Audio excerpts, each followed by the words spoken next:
Syariat Islam memberi porsi yang besar perhatian terhadap akhlak.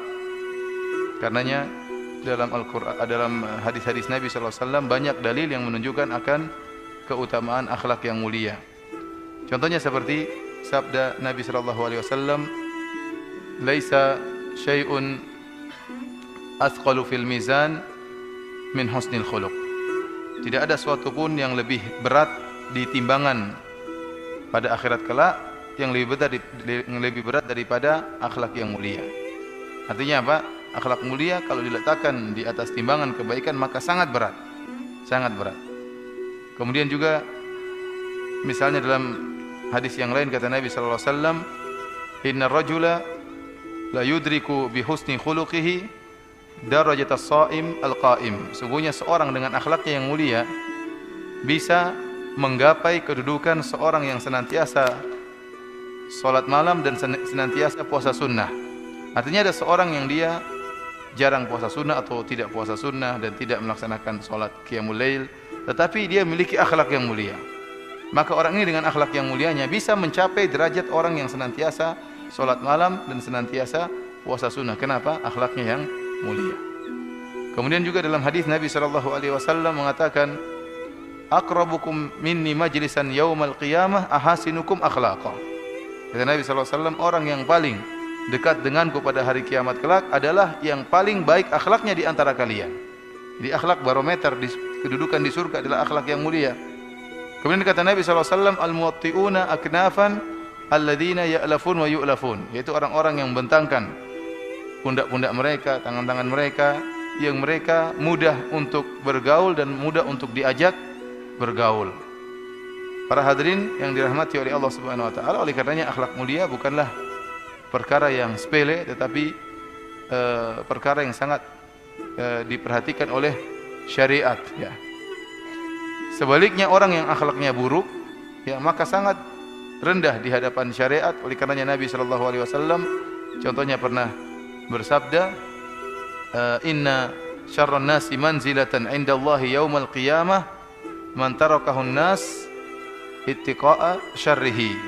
Sungguhnya orang yang paling buruk kedudukannya pada hari kiamat kelak yaitu orang yang ditinggalkan manusia karena manusia takut dengan keburukannya, takut terganggu oleh orang ini. Dalam riwayat kata Nabi sallallahu alaihi wasallam, ittiqa'a fuhshihi. Orang-orang takut dengan buruknya lisannya. Jadi orang enggak ada yang bergaul dengan dia, menjauh dari dia. Kenapa? Omongannya kotor. Omongannya kotor. Ya. Sehingga orang ini ditinggal. Kenapa? Akhlaknya buruk.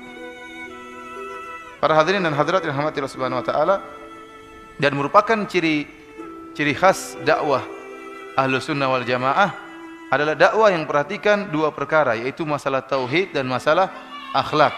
Ini dua perkara yang harus mendapatkan porsi besar dalam dakwah dan merupakan ciri khas dari Ahlus Sunnah wal Jamaah. Karenanya tatkala Nabi sallallahu alaihi wasallam berdakwah, maka yang dikenal dari Nabi oleh musuh-musuhnya, musuh-musuh mengenal dari Nabi, yaitu tentang dakwah tauhid dan dakwah terhadap akhlak. Tatkala Herakl bertemu dengan Abu Sufyan, waktu itu Abu Sufyan masih dalam keadaan kafir. Maka dipanggillah oleh Herakl dan Herakl bertanya tentang Nabi Muhammad sallallahu alaihi wasallam.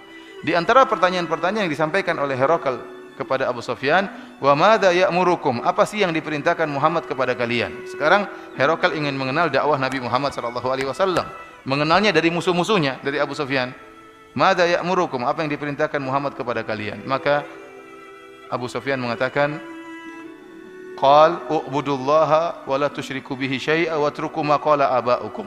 Muhammad itu berkata, sembahlah Allah saja dan janganlah kalian berbuat kesyirikan sama sekali, dan tinggalkanlah perkataan nenek moyang kalian seperti bersumpah dengan nama selain Allah. Ini tauhid. Ini yang pertama, tauhid. Artinya Abu Sufyan mengatakan Muhammad menyuruh kita bertauhid.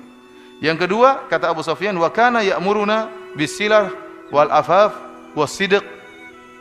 Dan Muhammad menyuruh kita untuk menyambung silaturahmi, untuk jujur, untuk berakhlak yang mulia, menjaga diri dari perangai-perangai yang buruk. Ini yang merupakan jawaban dari Abu Sufyan, yang merupakan kesimpulan dari dakwah Nabi sallallahu alaihi wasallam.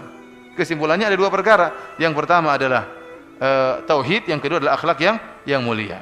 Oleh karenanya kita seharusnya kita pun dikenal oleh musuh-musuh kita demikian, bahwasanya kalau ada kata orang salafi, namanya ada orang salafi, harusnya terbetik dalam mereka orang ini kenceng dalam tauhid tapi akhlaknya baik. Harusnya begitu. Bukan kenceng dalam tauhid akhlaknya amburadul, bukan. Tetapi harus tergambarkan dalam mereka orang ini akhlak kenceng dalam tauhid, tidak pernah basa-basi dalam tauhid, tidak pernah basa-basi dalam kesyirikan, tetapi murah senyum, ramah. Harusnya seperti itu. Harusnya seperti itu. Oleh karenanya seorang bisa dikenal dari akhlak yang mulia dari mana? Tadi kata Nabi SAW, tatkala Nabi mengatakan yang terdekat denganku pada hari kiamat yang paling akhlaknya mulia. Kemudian Rasulullah SAW mencontohkan al-muwatti'una aknafan, yaitu orang yang membentangkan pundaknya dan tangannya, alladzina ya'lafun wa yu'lafun, yang mudah untuk bergaul dan mudah untuk diajak bergaul. Kalau kita ingin tahu seorang itu akhlak mulia, yaitu orang itu disenangi orang, ngobrol sama dia enak, kalau ketemu dia enak, menyenangkan, itu berarti akhlaknya mulia. Itu berarti akhlaknya mulia. Apakah kita seperti itu? Masing-masing mengecek dirinya masing-masing.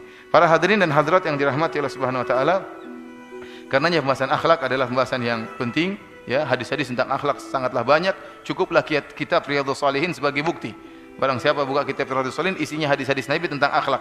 Semuanya tentang akhlak, tentang adab-adab. Ini menunjukkan akhlak mendapatkan porsi besar dalam syariat Islam.